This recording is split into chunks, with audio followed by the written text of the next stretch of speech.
What's good, Wizards fans? It's your host, the real Ed Oliver and Brandon Scott. Today, we are going to grade players part one for the quarter of the season, and we're going to preview the Blazers game tomorrow night. Let's get to it. You are Locked On Wizards, your daily Washington Wizards podcast. Part of the Locked On Podcast Network, your team every day.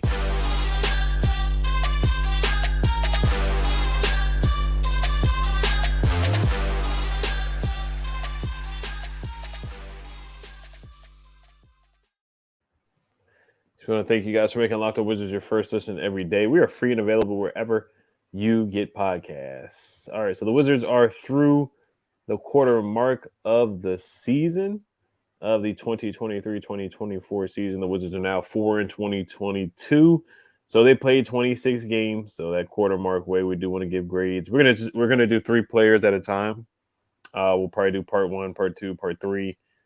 Possibly give Wes Unseld Jr. a grade. I think everybody knows what grade he'll probably get, and we'll go from there before we get to the halfway part of the season. But let's start off with Kyle Kuzma. Just looking at his regular numbers right now, he is averaging this season. He's averaging 23 points a game, which is a career high. He's averaging 6 boards a game as well and shooting 36% from the 3. So a lot of his numbers look good through 26 games. Brandon, what are your thoughts on Kyle Kuzma so far? And we're going ahead and do grades. Yeah, we'll do grades too. Got you. Looking at Kyle Kuzma, man, he's been a constant source of points. We know that he's guaranteed a 20 piece every night. So he's definitely been a consistent source of points. Looking at him, looking from 3, shooting 36% from 3, so his 3-point shot has been fluid. So I'm gonna give him, B plus. And the only reason I don't give him an A is because efficiency is often an issue. It takes a lot. Sometimes, some nights it takes a lot of shots to get those 20 plus points. So efficiency is really the only knock, because I feel like he has been that leader that we want him to be. And he's been working with Denny, helping him out. And talking to Jordan Poole, I know they had their little moments, but so leadership wise, especially for our rebuilding team, has been fluid. And like I said, he's been a constant source of points, but he uses his size well when driving the lane. The shot, I get it, man. Like, he can hit 3-pointers, and he's a little too reliant on the 3-pointer, but I feel like he's been playing well, man. He definitely hasn't struggled at all. I mean, he's had a couple of off games, but mostly he's been very consistent this year. So yeah, I'm gonna roll with a B plus, man, because looking at his stats some more, man. I mean, averaging around 2,000 games, so he's not really somebody who fouls a lot. Let's see, rebounding number 6 rebounds a game. So he definitely gets in and get rebounds, 4 assists. So he's definitely trying to get other people involved a lot more. So yeah, I'm gonna give him a B plus, man. Like I said, he has been very consistent in being that scorer that we need every night. When other people struggle, we know that he's at least going to score 20 points. So I'm gonna give him B plus. The only knock with Kyle Kuzma, in my opinion, is efficiency. Sometimes it does take a hit. He shoots a lot of shots. Sometimes he's very reliant on the 3-point shot, selling for the 3-point shot. I think that the grade can get better going into the halfway mark if he drives more, uses his size more, and don't become too reliant on 3-point shots. Definitely try to play make, look at the mid range, do other things. But yeah, I'm gonna roll with B plus. Yeah, I'm with you there too. I think he's done enough where the plan was to sign him to a solid deal where the deal is $25 million a year and it keeps going down. But I think that a lot of people are upset that they re-signed him, that Dawkins, Winger, and Schlenk re-signed Kuzma, and I think he's doing what they signed him to do, which was kind of play well, get his trade value up, and see if they can flip him for a first round pick. I think right now you can get a first for him, and I think he's played up to that value for sure. And I think a playoff team certainly will try to trade for him before the trade deadline. So I think he's basically done his job as far as that. 23 points a game, 6 boards a game, shooting 36% from the 3, which is pretty darn good, shooting 6 threes a game. He's improved his 3-point percentage. Defensively, he's a solid defender, not a great defender, but a solid guy. He's played good defense with the Lakers championship team, so he knows what to do when he really locks in. Yeah. Defensively, there's a stat that I saw: effective field goal percentage on unguarded catch and shoot. Opportunities at 83.7%, which is number 3 in the league. That's from NBA University online on social media. And just looking at some of the games he's had, like the Pacers game we just won, he put up 31 in that game. A lot of the games that we've won, he's put up some big numbers. 32 against Detroit, where we won 126 to 100. We've only won 4 games, but you look at the wins against Charlotte, 132 and 116. We won that game. He put up 33 points in that game. He put 21, 13 boards against Memphis when we won 113 and 106. So, when he has big games, we usually, I'm not gonna say usually win, but those are some of the games that we win. Yes, the shot selection between him and Jordan Poole. I know you brought up the chemistry where they had like the worst chemistry in the history of the NBA or something like that, where they just haven't played well together. I think they're starting to figure it out. Like Tyus is starting to figure it out. Jordan Poole's playing better. So all these guys have kind of had to get used to each other. But I think Kyle Kuzma has certainly come in and done his job. He's the number one option on the team. He's seeing a lot of double teams here and there. A lot of teams are really focusing and keying in on him as the number one guy on a roster, and he gets the basket, he gets downhill, he gets to the basket, he gets to the paint. When he doesn't settle for threes, and he's getting to the paint. Now, the clutch situations he hasn't been as clutch as he used to be. Yeah. The Hornets game where he shot it basically from almost half court, that was frustrating. There was a couple of games where he's done that, where he's just pulled up out of nowhere and just shot threes, deep threes, when we've had a lot of time on the shot clock. So that's been super frustrating for me. So that kind of dings his grade a little bit. But looking at some other numbers right now, field goal attempts, he's 6, so he's getting up a lot of shots. 2-point field goals, he's 15th. 2-point field goals attempts, he's 13th. Field goals missed, he's 5th in the league. Usage percentage, he's 14th in the league with 31.3. So he has the ball in his hands a lot. We've seen a lot of point Kuzma a lot. So we've seen some turnovers from him as well, where he's trying to kind of do too much. But there's at times where, he's getting the ball and he's playing pretty well with the basketball in his hands. He's averaging 2.4 turnovers a game and 4 assists per game. So overall, and, he still is that vocal leader. Yeah. We still don't have – he's leading as much as he can. The roster's just not good enough. Nah. He said we couldn't guard a stop sign. So, yeah, I'm basically with you. Probably a B+. And I think when he gets traded, he'll kind of go into that role as a – third option, second or third or fourth option, where right now he's the first guy. He's putting up a bunch of points. We're losing a lot of games, but I think he's doing what he's supposed to do. I think teams still are looking at what he's doing, and a lot of teams like maybe the Kings, we'll probably talk about it on the next episode, another episode, like the Kings, maybe the Mavericks. I feel like a lot of Western Conference teams are looking at Kuzma and seeing what he's doing and like, hey, we could use him. He has championship pedigree. We could definitely use him for a playoff push. Yeah, I love what he's done with his organization the whole time he's been here. He's definitely, I've said this before, that he became a complete player here in DC as opposed to a role guy in LA. So I love, he's definitely turned into a complete player here in DC. He's definitely been a voice in the locker room. The chemistry with him and Jordan Poole will get better. You definitely see Jordan Poole. We're about to talk about him, but he's definitely more locked in. He's definitely more focused. So I definitely think their relationship and their chemistry is going to get better as the season goes on. But he's doing the best he can. This is not a very good team, obviously. It's a rebuilding team. The team's so he's doing the best he can. But it's crazy how you mentioned, a lot of people were upset about signing him, even though the whole MO behind the signing was it was a team-friendly deal that eventually he's going to get moved. And then on the flip side, you got people that are upset that like, oh, why we always trade away our best players? Which is like, you knew what the MO was going in, man. So but Kyle Kuzma has been great here in DC, man. He's turned into a fan favorite. You don't mess off the court. He's a professional. Comes in, he does his job.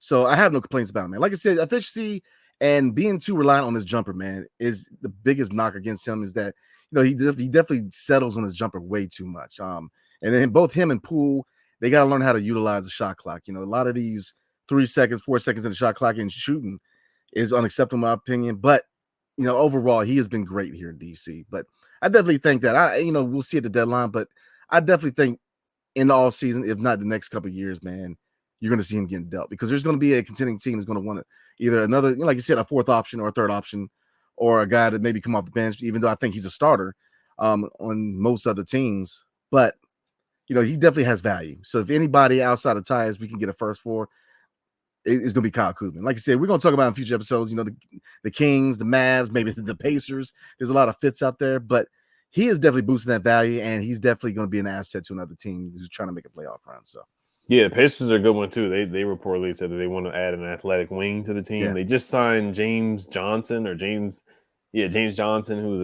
a veteran, a long-time veteran in the league. So yeah, I can see Kuz on the Pacers playing really well with Halliburton and Miles Turner, Mathurin, and those guys. I think he would play really well with those guys and pushing the pace. But I think we both agree on around that B+ range. I think that's a good grade for him. I think that's pretty fair overall. So we're gonna move on to Tyus and Jordan Poole. Before we do that, today's episode is brought to you by eBay Motors. Our partners at eBay Motors have teamed up with Locked On Fantasy Basketball host Josh Lloyd to bring you some of the best fantasy picks each week, all season long. Whether you're prepping for a daily draft or scouting the waiver wire, every week we're going to provide you players that are guaranteed to fit on your roster. So let's see who Josh has picked out for us on this week's eBay's Guaranteed Fit Fantasy Picks of the Week. Brandon, we'll go with Tari Eason. Actually, I think Tari Eason got injured. We'll go with James Wiseman. Your guy, James Wiseman, Brandon. Isaiah Stewart is hurt, and James Wiseman has produced the last 2 games. Confidence in him is low, but the numbers and opportunity appear to be there. I know James Wiseman did have a pretty good game the other night, especially with Jalen Duren being out as well. This is James Wiseman's opportunity to shine for sure. Also, Malachi Branham seems set to be a starter for the Spurs for the short term at least, and he has flashed some increased passing skills, increasing his fantasy viability. Also, check out Grayson Allen with Bradley Beal. Again, Bradley Beal has barely played this year.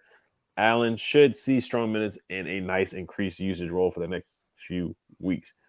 Josh Lloyd from Locked On Fantasy Basketball is going to help you win your fantasy championship, and eBay Motors knows a championship team is about each player being a perfect fit. Same with your vehicle.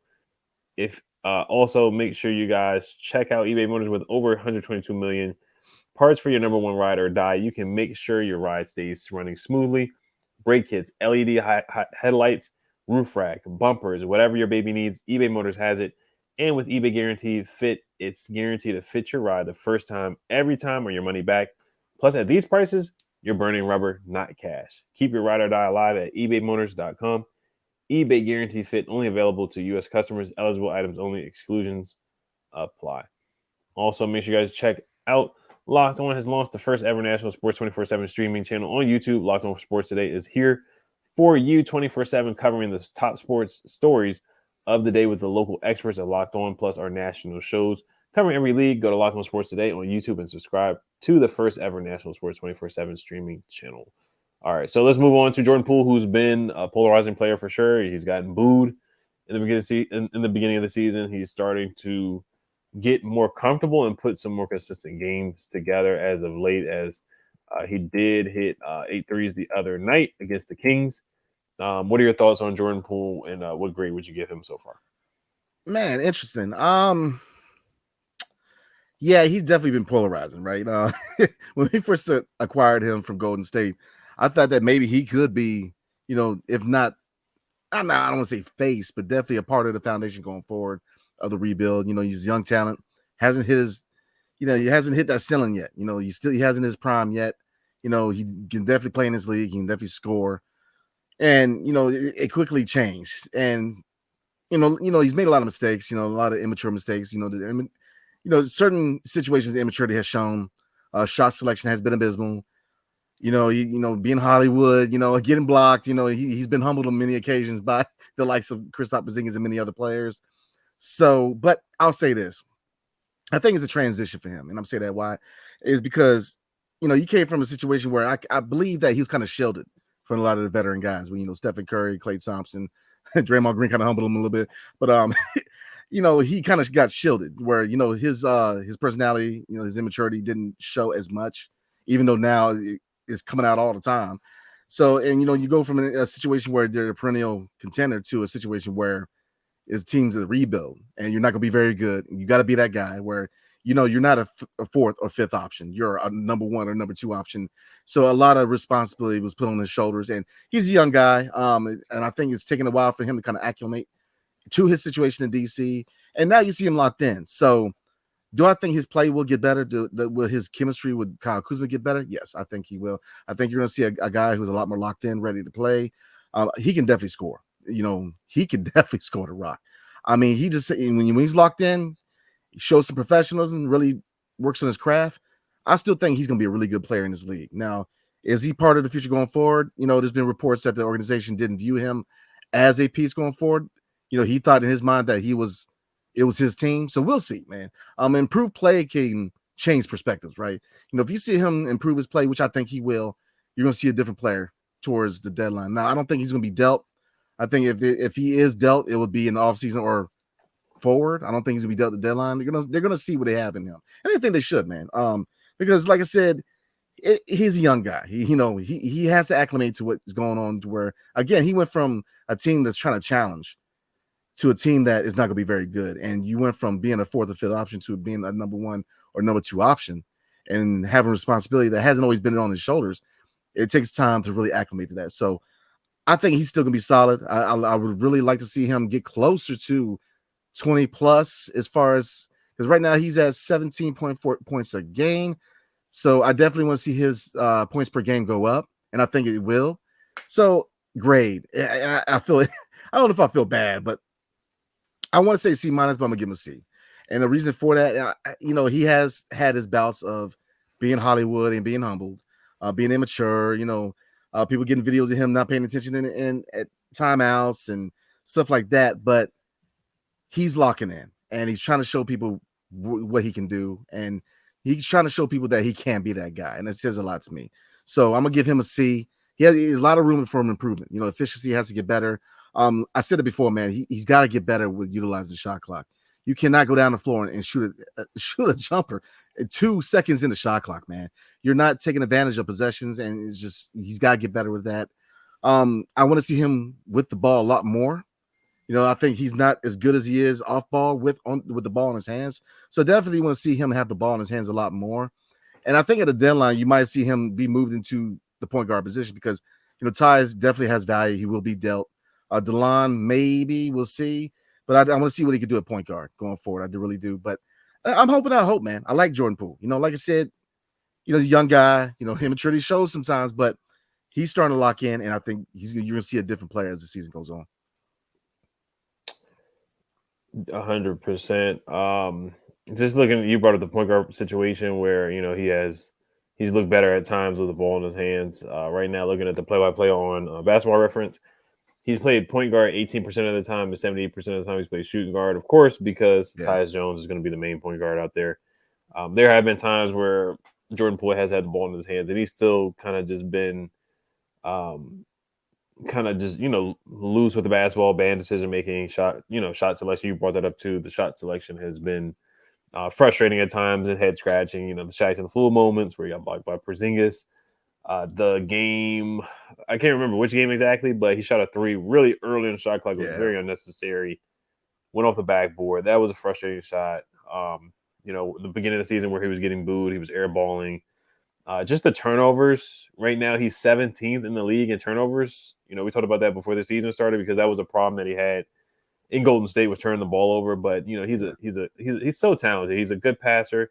Yes, this season so far has been disappointing for him. Yeah, it's a new role. It's a different team where he's a number one, number two guy. Where with Golden State, it's more than number three, number four coming off the bench. Games without Steph, he did play well, but I think he's starting to pick up his stride and get more comfortable. He had 8 threes against the Kings, 30 points. Still was a loss, but I think he's getting more comfortable. Still inconsistent.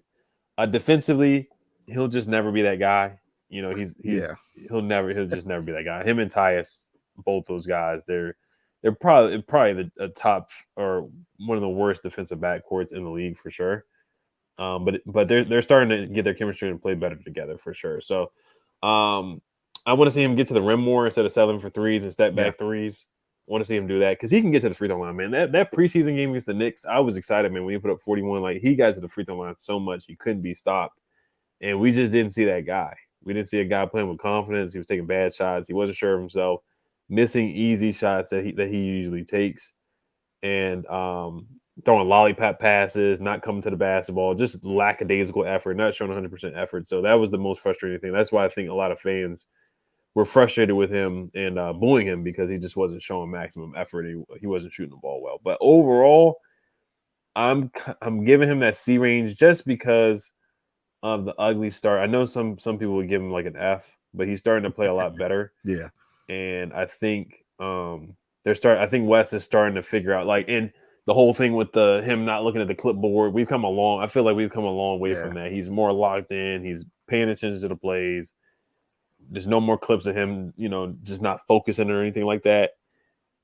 So I think he's progressing from that. Now it's unfortunate that that was a focal point in the beginning, him not focusing, him throwing the ball off the backboard to Kuzma. But I think right now he's starting to lock in and focus in, and Wes is starting to figure it out, to ways to get him in the best position, coming off the screens, getting the ball, being the point guard at times. Him and Tyus kind of staggering who's going to bring the ball up and whatnot. So I give him a C. The last 10 games, I'll give him like a B minus. Still, some of the shot selection is frustrating, but I think overall is a C. If he would have kept playing like he did those first couple games where he was, kind of making silly mistakes here and there, it kind of was going to be in that F range. I'm not going to lie to you. Yeah, absolutely, man. I mean, it wouldn't look good at one point, man. You just saw a lot of issues, but he's trying to get locked in. And I hope that he could be part of this team going forward, man. He has a lot of talent. Yeah, he's not even close to his prime yet, man. I think he can be an asset. It's just he's got to prove that. Like I said, he's a young guy. He got excited about coming into a team where, he is that one or two number two option. So yeah, a little Hollywood. I get it. He's excited, but he's a young guy. I mean, he's very young. So he's more locked in. I definitely see the chemistry with Kyle Kuzma getting better. And I don't have too many concerns, to be honest with you. Yeah, he has to be more efficient. Absolutely. He has to not settle for jumpers as much. Definitely drive the lane more, try to draw more fouls, get to the free throw line, but I think he'll get there. I definitely think he will. So, yeah, man, I'm right around the C range, man. Like I said, if we would have had this conversation probably a couple of weeks ago, man, I mean, it probably would have been an F. Let's be real, man. But I think he's coming along well, man. I think he will get better as the season goes, man. You're going to see an improved Jordan Poole.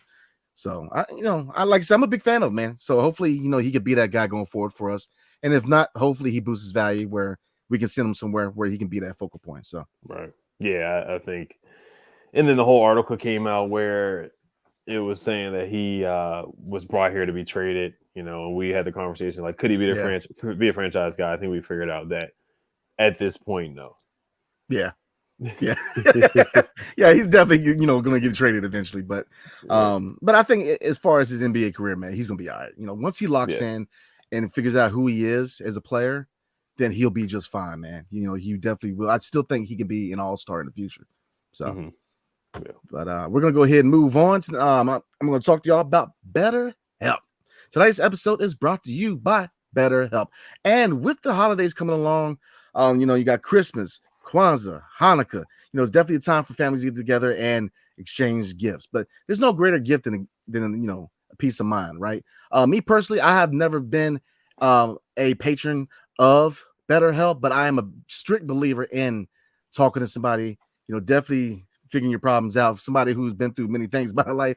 I definitely think that BetterHelp would be an asset for anybody who's trying to get help. So if you're thinking about starting therapy, give BetterHelp a try. I definitely recommend it. Like I said, I know people who have utilized BetterHelp. Me personally, I haven't, but man, I'm definitely a believer in it because I've seen changes in other people that I know. It's entirely online, designed to be convenient, flexible, and suited to your schedule. So that is big, right? So just fill out a brief questionnaire to get matched with a licensed therapist and switch therapists anytime for no additional charge. All right. So in the season of giving, give yourself what you need with BetterHelp. Visit BetterHelp.com/LockedOnNBA today to get 10% off your first month. That's BetterHelp, HELP.com/LockedOnNBA. So again, I definitely recommend it, man. Peace of mind is very important. So definitely give the gift of a peace of mind this holidays. Yes, sir. We're gonna do Tyus another day. So we're gonna move on to the preview against the Portland Trailblazers. Just looking at the Blazers record right now, they are 7-19, 14th in the NBA Western Conference. They just drafted Scoot Henderson.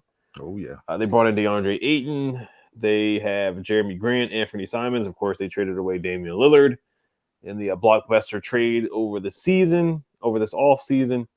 So they made a lot of moves. They're in rebuilding mode as well. They got Chauncey Billups as their head coach. So they got a lot of moving parts. Malcolm Brogdon is on the roster too. So Chris Murray, Keegan Murray's little brother. So the record doesn't reflect what they have. I still think they're a sneaky, talented team, but they're just not ready to compete for the playoffs at all right now.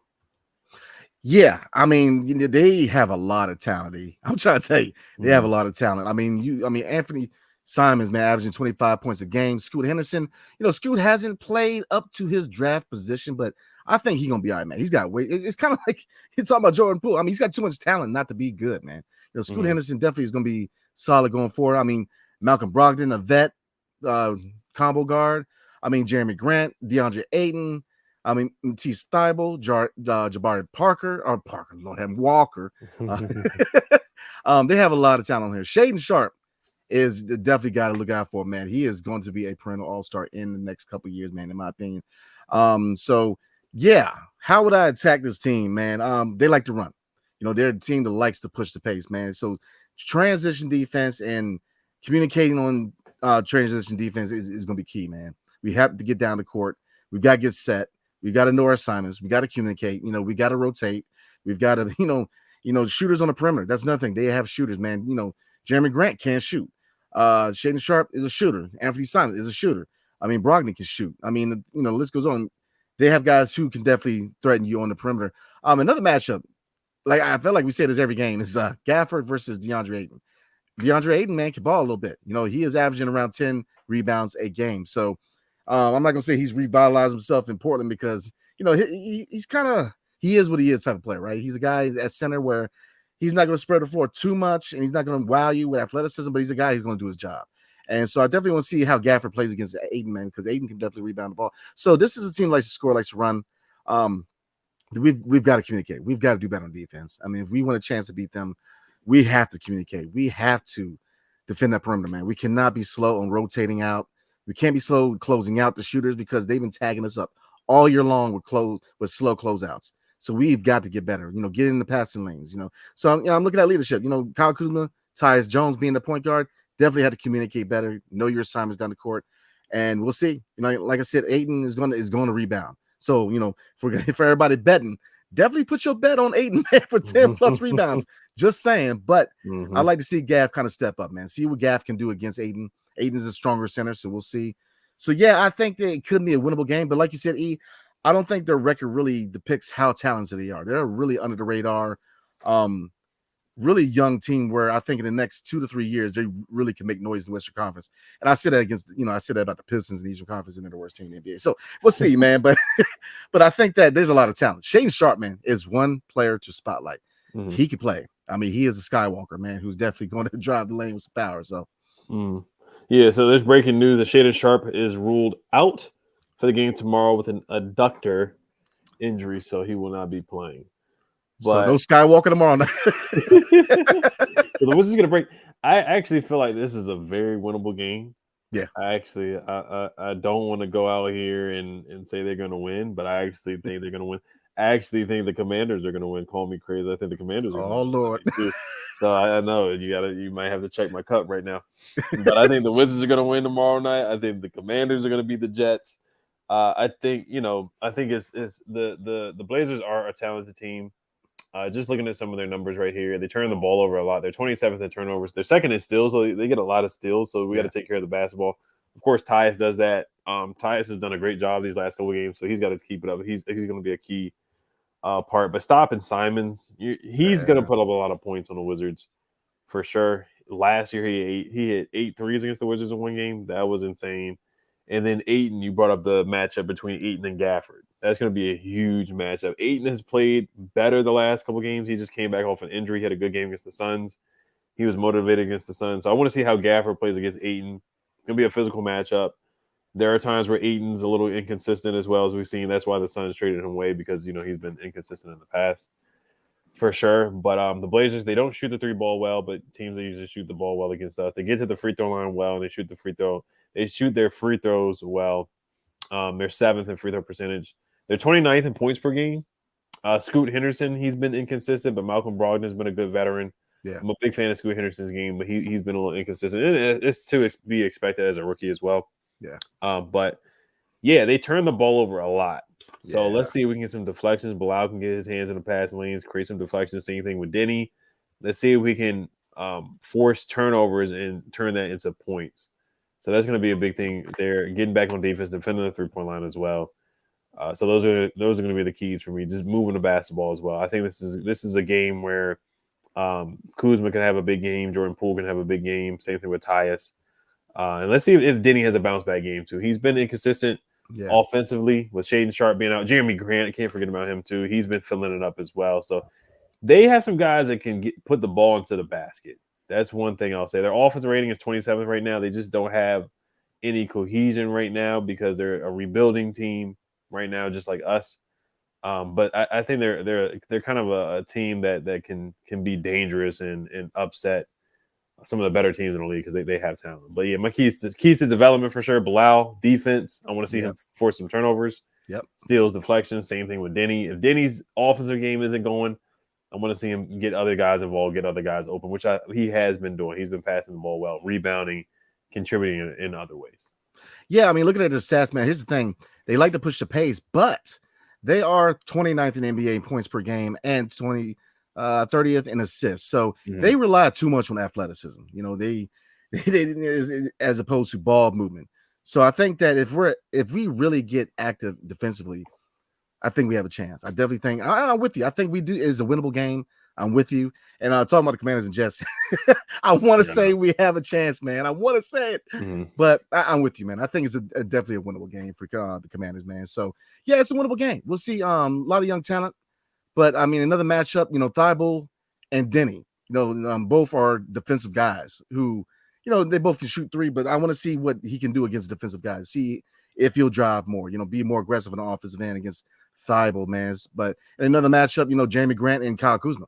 You know, they're both similar, you know, players. So I think that this is a really good. I hate to say measuring stick, man, because we're both trash, but I mean we're both similar teams on how we're built. You know what I mean? So, but Scooter Henderson and Anthony Simons, man, that's gonna be tough for Tyus Jones and Jordan Poole. This is a tough cover, man, because they can move, they can drive, they can shoot. And like I said, Scoot, I'm with you, E.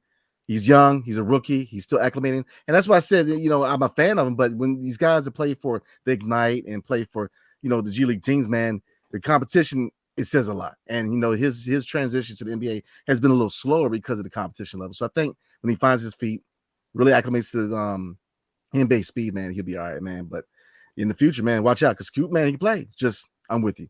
So, yeah. So my prediction, I'm actually going to predict them to win this game. Yep, I'm going to predict a win. I think it's going to be a close win. I'm going to say 111 to 107. And I'm gonna say that we beat the Jets 17-14. Okay, I like it. I mean, I want the Commanders to get the best draft pick as possible, so I kind of want them to lose. But if they win, you know, it is what it is on that. So we want to thank you guys for watching and listening. Make sure you guys check out. I just want to thank you guys for making us your first listen every day. We're free and available wherever you guys get podcasts. Make sure you guys check out Locked On has launched the first ever national sports 24/7 streaming channel on YouTube. Locked On Sports Today is here for you 24/7, covering the top sports stories of the day with local experts on Locked On, plus our national shows covering every league. Go to Locked On Sports Today on YouTube and subscribe to the first ever national sports 24/7 streaming channel. Hell to the Wizards. Peace.